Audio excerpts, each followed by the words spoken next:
Pueblo dominicano, durante mi última intervención televisada, prometí hacer referencia a la situación por la que en estos momentos atraviesa el Partido de la Liberación Dominicana PLD. Hoy lo hago con gran pesar, y esto así en razón de que durante los últimos 46 años, el Partido de la Liberación Dominicana, el partido fundado por Juan Bosch, ha sido mi hogar político. Inicié mi participación en la política a través del Partido Revolucionario Dominicano PRD, donde estuve organizado en un comité de base de la zona B en Villa Consuelo. Al mismo tiempo, en la Universidad Autónoma de Santo Domingo, UASD, donde ingresé en 1971, pasando a ser miembro del Frente Universitario Socialista Democrático FUSD, apéndice estudiantil del Partido Blanco. Pero tan pronto se produjo la ruptura del PRD en noviembre de 1973, pasé inmediatamente a formar parte del PLD, así como de su núcleo universitario, la Fuerza Estudiantil de Liberación FEL. Eran los días de consignas como las de ser PLDista es ser un soldado valiente, consciente y disciplinado, de la creación de la Ciudad de la Alegría en la universidad y de la realización del Congreso Salvador Allende. A decir verdad, cuando miro hacia atrás, reconozco que el PLD ha sido clave en mi vida. Ahí empecé como miembro de un círculo de estudios, luego como miembro de un comité de base, posteriormente como activista en la línea noroeste y después de 12 años de militancia como miembro del Comité Central. Escribía para el periódico Vanguardia del Pueblo, donde era responsable de su sección internacional. Durante varios años fui director de la revista política Teoría y Acción. En adición, llegué a desempeñar los cargos de secretario de prensa y secretario de Asuntos Internacionales. Toda esa experiencia ha sido recogida en mis libros, Años de Formación y Años de Avance. En el PLD pude conocer y tratar a personas maravillosas, de vida pulcra y espíritu patriótico. Establecí relaciones con seres humildes, con líderes sindicales, con campesinos, profesionales, comerciantes, músicos, poetas, pintores. En fin, tuve el inmenso placer de desarrollar vínculos con personas íntegras, sensibles, laboriosas, impulsadas tan solo por el único deseo de ser parte de un hermoso proceso de transformación económica, social y política en la República Dominicana. Naturalmente, la gran suerte de mi vida fue haber tenido el honor y privilegio de establecer unos lazos afectivos de trabajo y amistad con uno de los más destacados pensadores y líderes políticos de la época contemporánea, no solo de nuestro país, sino de América Latina y el mundo, el profesor Juan Bosch. Esa relación me transformó para siempre. A través de sus escritos aprendí a conocer sus ideas y comprender el mundo. Leía con avidez sus textos y quedaba tan impactado que hasta me aprendía de memoria párrafos enteros de sus libros, como por ejemplo, Crisis de la Democracia de América en la República Dominicana, Dictadura con respaldo popular y el pentagonismo, sustituto del imperialismo. Pero compartir con él, escuchar sus análisis y comentarios sobre diversos temas, oír sus recomendaciones, asimilar sus enseñanzas, esa fue la gran experiencia que no solo me brindó una orientación, sino que le proporcionó sentido y significado a mi existencia. En las elecciones de 1994 fui candidato a la vicepresidencia en la boleta electoral que por última vez llevó el maestro Juan Bosch como aspirante a la presidencia de la República. Más rápido de lo previsto, 2 años más tarde, en 1996, ostentando la representación del Partido de la Liberación Dominicana, subía por vez primera las escalinatas del Palacio Nacional.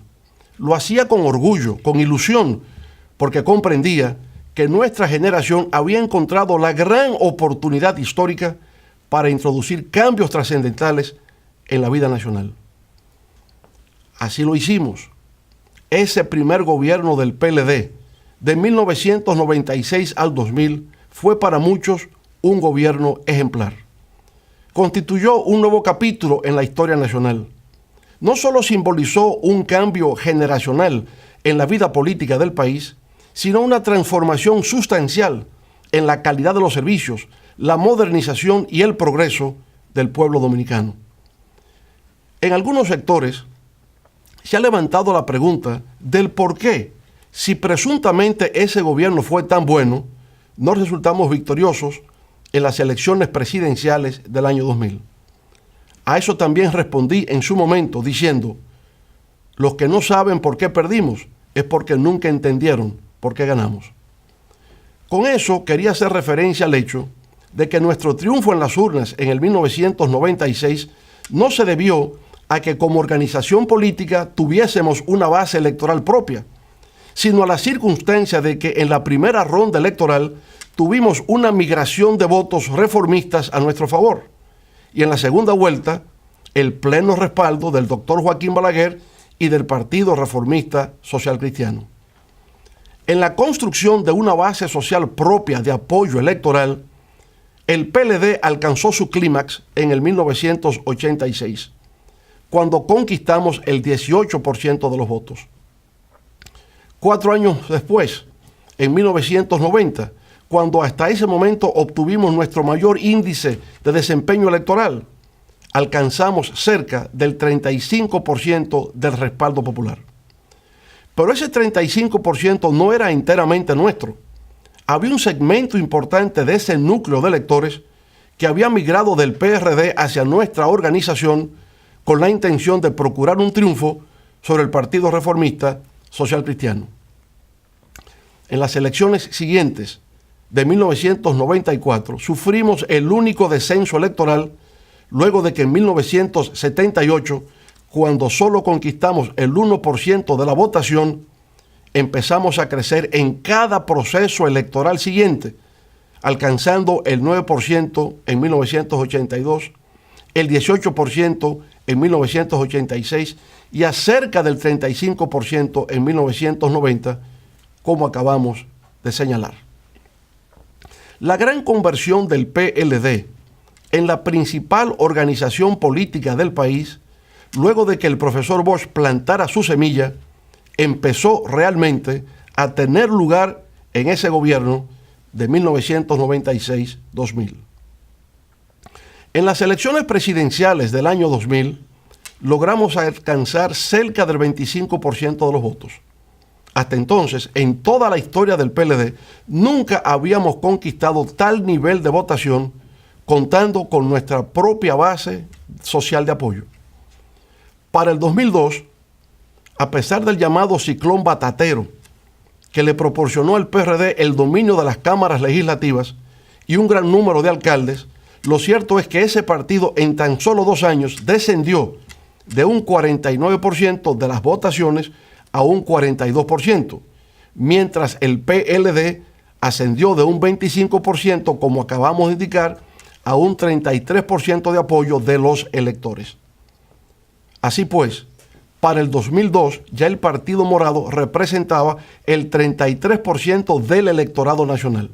2 años después, en 2004, con motivo de la devaluación del peso dominicano, la hiperinflación y el colapso del sistema financiero, generados durante el gobierno del PRD, retornamos al poder con casi el 58% de los votos bajo la consigna que repercutió por todos los confines de la República de "epa fuera que van".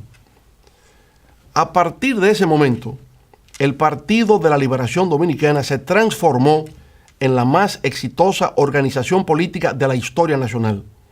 Desde entonces ha cosechado 6 triunfos electorales consecutivos, por encima del 50% en los niveles congresuales, municipales y presidenciales, todos, insisto, por encima del 50%.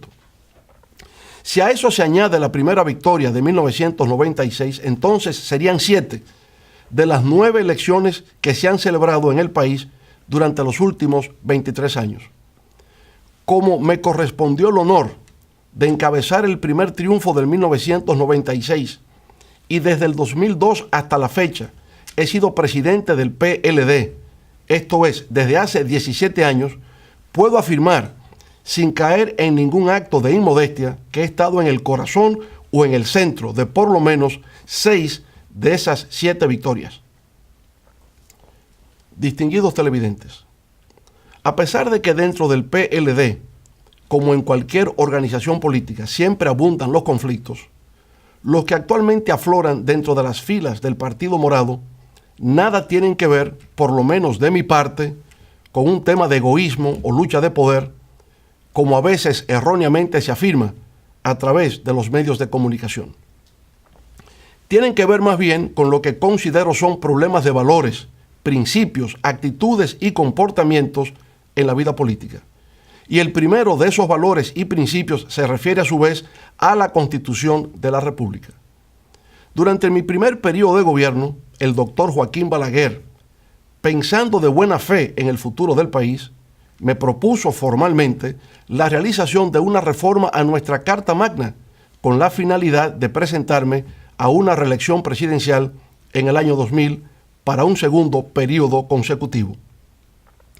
Agradecí en los mejores términos esa propuesta por parte de esa leyenda de la política nacional que es el doctor Balaguer, pero opté por declinarla, indicándole al viejo líder que en la historia de los pueblos de América Latina y de la República Dominicana, cada vez que un hecho así ocurre, genera fuertes tensiones políticas, dando origen a gobiernos dictatoriales.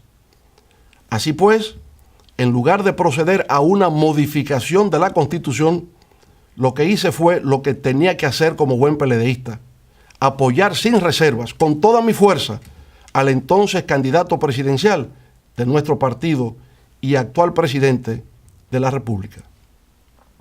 No tuvimos éxito, como hemos referido, pero fue por la circunstancia de no haber podido reproducir los factores que permitieron el acceso al poder en el 1996. Ahora bien, en esos comicios del año 2000, los resultados finales fueron 49.8% en favor del candidato del PRD y 24.7% en respaldo del candidato del PLD. Eso significaba, desde el punto de vista legal, que tenía que realizarse una segunda ronda electoral. Eso así en razón de que para ser proclamado como ganador, el candidato del PRD requería alcanzar el 50% más 1 de los votos. No los había conquistado, pero de hecho había ganado, pues en la percepción pública ya se vislumbraba como tal. En ese contexto, nuestro candidato, que, insisto, solo había capturado cerca del 25% del electorado, presionaba a la dirección del partido para que se formara una comisión del comité político a los fines de visitar al doctor Balaguer, en procura de conquistar su apoyo para una segunda ronda electoral. El anciano caudillo reformista, viendo la realidad del cuadro que se presentaba, desestimó la propuesta. No hubo segunda vuelta y el candidato del partido del Hacho fue finalmente proclamado como ganador. Lo que cabe observar aquí, sin embargo, como característica, es la obstinación frente a lo imposible del entonces candidato y hoy presidente de la República. Fue la primera vez que puso en evidencia ese rasgo conductual de no comprender los límites de las cosas, sino considerar que, por mera voluntad, todo es posible. Para el 2004 resultaba incontrovertible que yo sería el candidato, no solo del PLD, sino del país, para terciar en los comicios presidenciales de ese año, que ganamos en forma arrolladora. Al fin y al cabo, era el único referente viviente con experiencia para gerenciar el Estado, que entonces se encontraba sumergido en una grave situación de crisis. En el 2007, el actual presidente renunció a su cargo de secretario de Estado de la Presidencia para intentar obtener la candidatura presidencial por el PLD. Todas las encuestas de aquella época me presentaban como virtual ganador en las primarias del partido. Ninguna indicaba lo contrario. Era natural que así fuese. Después de nuestro retorno al poder, la crisis económica y social heredada del anterior gobierno se dio, y aunque luchábamos con el impacto de la crisis financiera global y la del alza de los precios del petróleo y de los alimentos, precisamente en el 2007, todo indicaba que tenía la reelección asegurada. Además, en esa ocasión no tenía ningún impedimento constitucional. Mi antecesor la había modificado para su propio provecho político. Así, en esas condiciones, lo que normalmente se estila en el mundo democrático es que el gobernante de turno no es desafiado por ningún otro miembro de su partido, dejándole el paso libre hacia un segundo mandato consecutivo. No ocurrió así en el caso nuestro. El ex secretario de la presidencia nos desafió en la lucha por la nominación presidencial del PLD para las elecciones del 2008. De nuevo volvió a obstinarse y empecinarse con lo que resultaba una quimera imposible de alcanzar. Sucedió por consiguiente lo que tenía que suceder. Ganamos esas primarias de nuestro partido con un 70% a nuestro favor. El actual presidente, sin embargo, nunca reconoció nuestra victoria, nunca felicitó. Al revés, dijo que le había vencido el Estado. No participó en la campaña electoral, no se integró y el día de las votaciones, por si hubiese dudas, exhibió públicamente su voto para evidenciar que lo había hecho por su partido, el de la Liberación Dominicana. Supongamos ahora que hubiese ocurrido lo contrario, que el ex titular de la Secretaría de la Presidencia hubiese vencido en la contienda. En ese caso es evidente que habría humillado al presidente de la República, quien entonces no habría estado en condiciones de promover su candidatura al solio presidencial.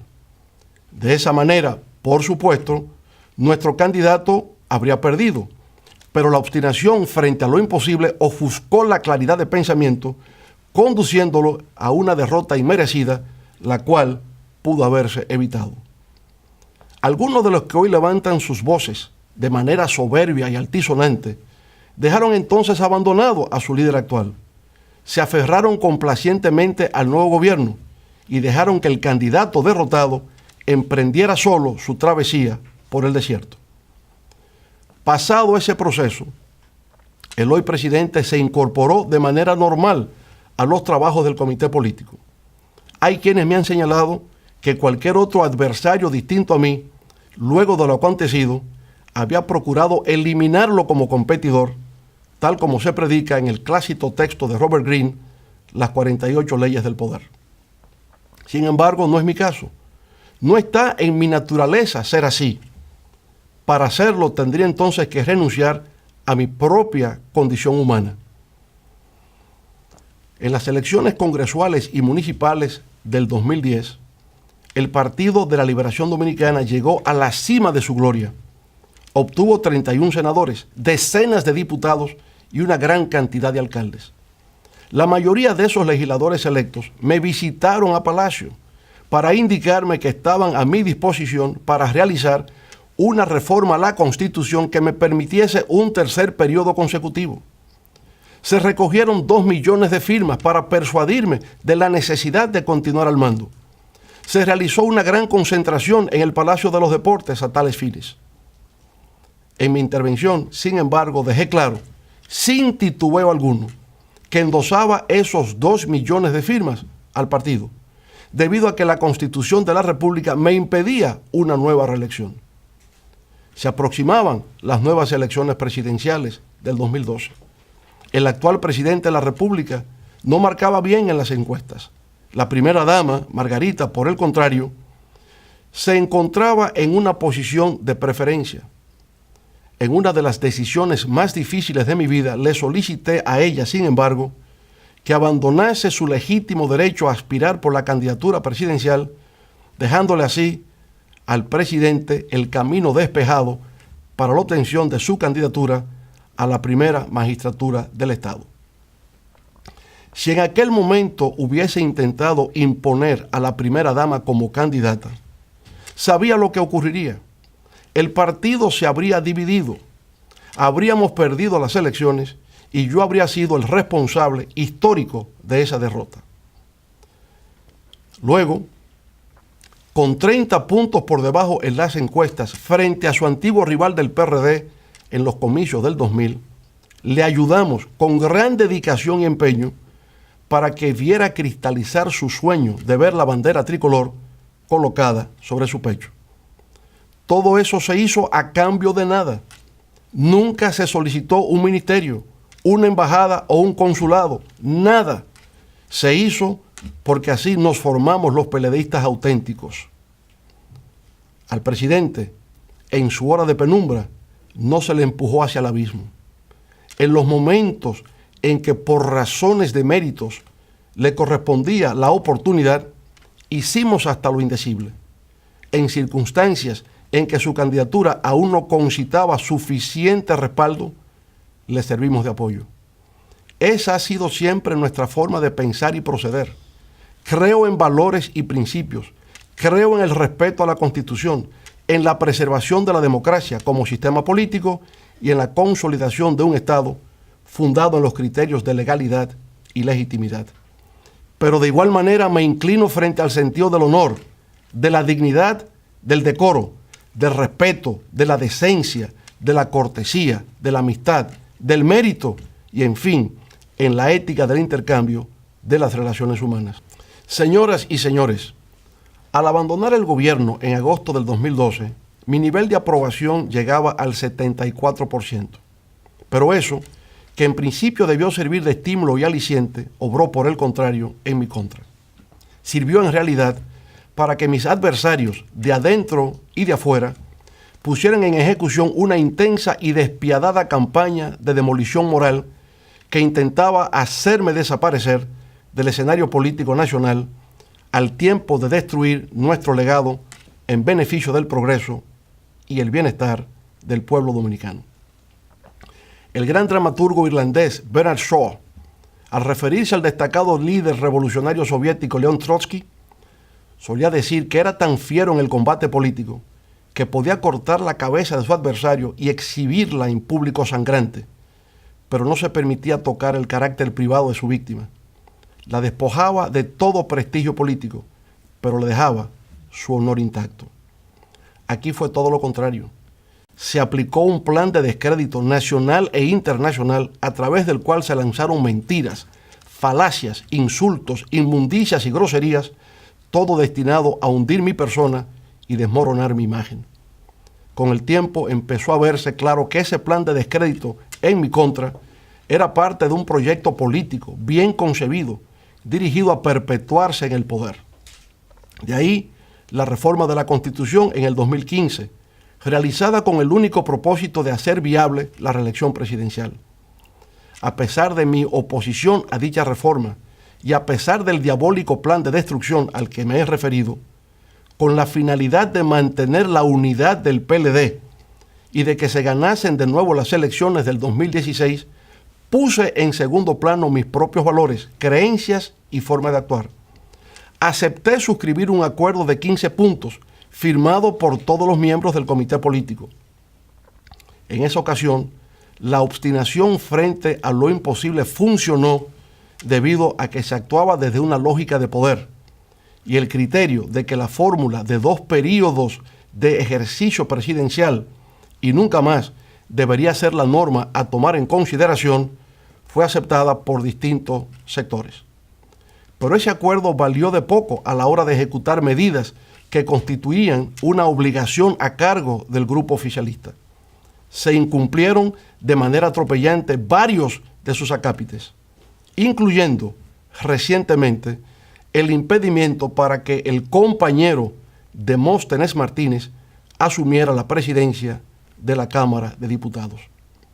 Ese incumplimiento, claro está, fue la reacción airada, furiosa, frente al movimiento popular que se vio compelido a tomar las calles para frustrar una segunda reforma constitucional consecutiva, la cual ni siquiera Trujillo se atrevió a realizar para continuar un tercer mandato continuo. Bajo la consigna de que la Constitución no está en venta, distintos sectores de la sociedad dominicana, desde los más humildes, como los motoconchistas, hasta profesionales de diversas ramas, artistas, religiosos, sindicalistas y empresarios, levantaron su voz de protesta. Fueron días espléndidos e inolvidables de lucha, de batallar por una causa que al menos por un instante le devolvieron a la política un sentido de mística, de dignidad y de patriotismo. Luego han venido las elecciones primarias abiertas del PLD, celebradas el pasado 6 de octubre. Esas elecciones constituyen una mancha y una vergüenza en la historia del Partido de la Liberación Dominicana. Se emplearon todas las maniobras malignas concebibles hasta llegar a convertirlas en lo que realmente son, el primer matadero electoral automatizado del siglo XXI.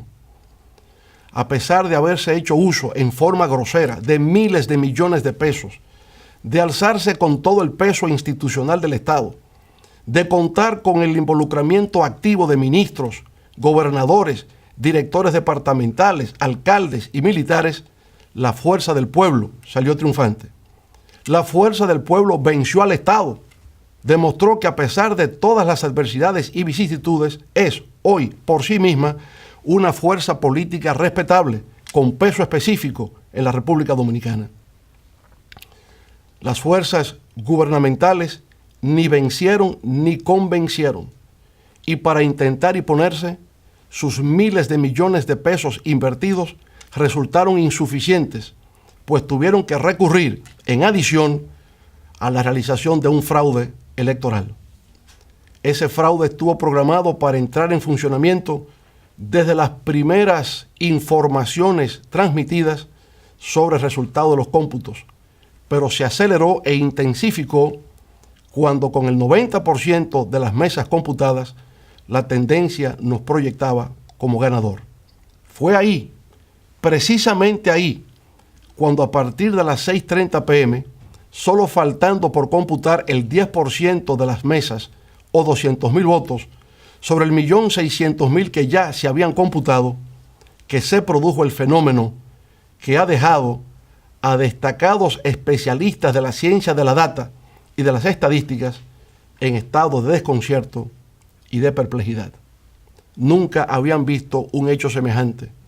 Aseguran que lo que se produjo fue por una de dos razones, por milagro o por fraude. Sostienen que lo acontecido en esa recta final de los cómputos fue algo inusual, que no parece responder a una causa natural. Esto último está dicho en lenguaje muy diplomático. En realidad, lo que se ha querido hacer significar es que lo ocurrido está más allá de la capacidad humana. Digámoslo claro, ni con el fraude que habían montado nos ganaban. A las 6:30 p.m. entraron en pánico, pisaron el acelerador y dejaron la huella del crimen. Manteniendo mesas abiertas hasta la 1:45 de la mañana del día siguiente a las votaciones, lograron que en las distantes provincias del sur votara el 70% de los electores, cuando el promedio nacional solo alcanzó el 25%. ¡Qué bárbaros! ¡Qué crimen contra el pueblo y la democracia! Ahora hemos solicitado que se haga una auditoría forense integral. Esa auditoría equivale a una especie de autopsia sobre el cadáver del fraude electoral automatizado. Exigimos que esa autopsia sea de verdad, siguiendo los estándares internacionales establecidos. Que los médicos patólogos a intervenir en ese examen lo hagan en presencia de nuestros equipos técnicos y de nuestros asesores. La Junta Central Electoral no debe temer la realización de una auditoría forense, conforme a los requisitos que hemos solicitado. Nadie la ha acusado de haber causado ese fraude.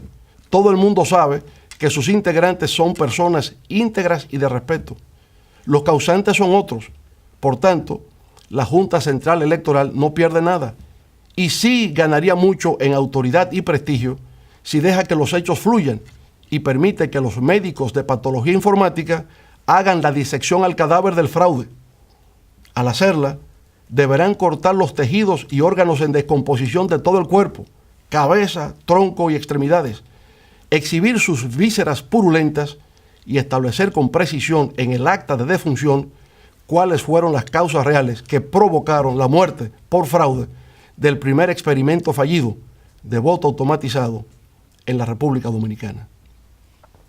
Negarle al pueblo dominicano ese derecho sería arrojar mayores sombras sobre un proceso ya de por sí enteramente desacreditado y deslegitimado. Así, pueblo dominicano, nada de lo que acabamos de narrar ha debido ocurrir. Si ha tenido lugar ha sido por la imprudencia, la tosudez y la creencia de que el poder no tiene límites, de que el poder es para usarse, de que se hace lo que conviene y de que el poder no se desafía. Pero allá en el fondo emerge una vez más como factor oculto la obstinación por hacer realidad lo que resulta imposible. En ese contexto, el gobierno se ha convertido en un ente rencoroso y vengativo. Es un gobierno que acosa, que silencia las voces que se le oponen, que presiona y que no se sonroja para atropellar. El equilibrio partidista en el PLD se resquebrajó. La facción grupal, ahora en forma de categoría de Estado, se instaló en el comité político a través de la creación de un cenáculo que para un partido de vanguardia recibió un nombre extraño e inapropiado, la OTAN. Ahí se ha creado una oligarquía de hierro, completamente desconectada de las estructuras del partido, que se reúne siempre con anticipación para llevar sus propuestas previamente acordadas al máximo organismo de dirección política. Esa oligarquía de hierro opera en forma de una casta, no tiene visión de partido, en el sentido de ser una organización que integra y representa a todos sus miembros. Se comporta en forma autoritaria. Aún en condiciones de absurdo e irracionalidad, actúa solo interesada en la defensa de sus intereses grupales. Su noción de lealtad es bastante singular. Responde al poder de un decreto presidencial. El predominio de ese estilo de conducta en los más altos niveles de dirección del partido me ha hecho comprender que, sencillamente, el PLD de Juan Bosch ya no existe. La estrella se ha eclipsado. Las bases del Partido de la Liberación Dominicana siempre estarán en mi corazón, en mis desvelos y consideración. De ahí provengo, ahí están mis orígenes políticos. Por tanto, la conozco en su capacidad de sacrificio, de dedicación y de amor al pueblo. Donde quiera que me encuentre, esas bases del PLD recibirán siempre mi apoyo, respeto y gratitud. A lo largo de 46 años, es largo el recorrido que he realizado dentro de las filas del Partido de la Liberación Dominicana. He sido un hombre afortunado, he aprendido, he luchado y me he confundido con el pueblo para ser parte de su historia. En la memoria quedarán amigos, compañeros y tal vez muchas anécdotas que contar. Ahora, con mucho pesar, ha llegado la hora de partir. Sobre la marcha, tal vez sin advertirlo a tiempo, nos diferenciamos. Hay quienes no podemos vivir en medio de la mentira, el engaño, la manipulación, la doblez, el irrespeto, la petulancia, el incumplimiento de la palabra empeñada, la simulación, la hipocresía y la desfachatez. Después de haber vivido los 46 años más fructíferos de mi vida, de considerarme un humilde discípulo de la Escuela de Pensamiento de Juan Bosch, presento, de manera irrevocable, formar renuncia a mi condición de presidente y miembro del Partido de la Liberación Dominicana. Ahora, guiado por el Espíritu Divino, me esperan otros caminos por transitar. En principio, la creación de un nuevo proyecto político, la fuerza del pueblo, que procurará conquistar por fuera lo que desde adentro nos fuera usurpado, la esperanza del pueblo dominicano por siempre construir un mejor futuro. La fuerza del pueblo será un proyecto de unidad nacional que va más allá de unas siglas para representar los anhelos de las grandes mayorías. Será un proyecto profundamente democrático que apueste por el cumplimiento de las reglas de juego, la transparencia y la participación dinámica de todos los sectores de la sociedad. Será además un proyecto renovador en las formas y en el fondo, un proyecto cercano y humano, en fin, un proyecto de futuro integrado por hombres y mujeres, jóvenes y ancianos, capaz de devolver la esperanza y la confianza del pueblo dominicano en sus instituciones. En lo inmediato, con el apoyo recibido en las primarias abiertas el pasado 6 de octubre, continuaremos sumando a distintos sectores de la sociedad dominicana, deseosos de formar parte de una nueva organización política que abre sus puertas a la participación democrática. Estableceremos alianzas con otras organizaciones políticas, con la sociedad civil, con núcleos profesionales, con líderes sindicales y sociales, y de esa manera crearemos una fuerza de oposición tan potente que en poco tiempo contribuirá a reconfigurar el escenario político nacional. Con esa fuerza le haremos saber a los engreídos de Palacio que no se saldrán con la suya, que al pueblo se le respeta y que se preparen para escuchar por todos los confines del territorio la consigna de que para el 20 es para afuera que van. En estos momentos de emociones y sentimientos encontrados, por un capítulo de mi vida que termina y de otro que se inicia, me permito invocar las Sagradas Escrituras en el Salmo 23, que reza así: Jehová es mi pastor, nada me faltará. En lugares de dedicados pastos me hará descansar. Junto a aguas de reposo me pastoreará. Confortará mi alma, me guiará por senderos de justicia, por amor de su nombre. Aunque ande en valle de sombra de muerte, no temeré mal alguno, porque tú estarás conmigo. Amén. Muchas gracias. Buenas noches.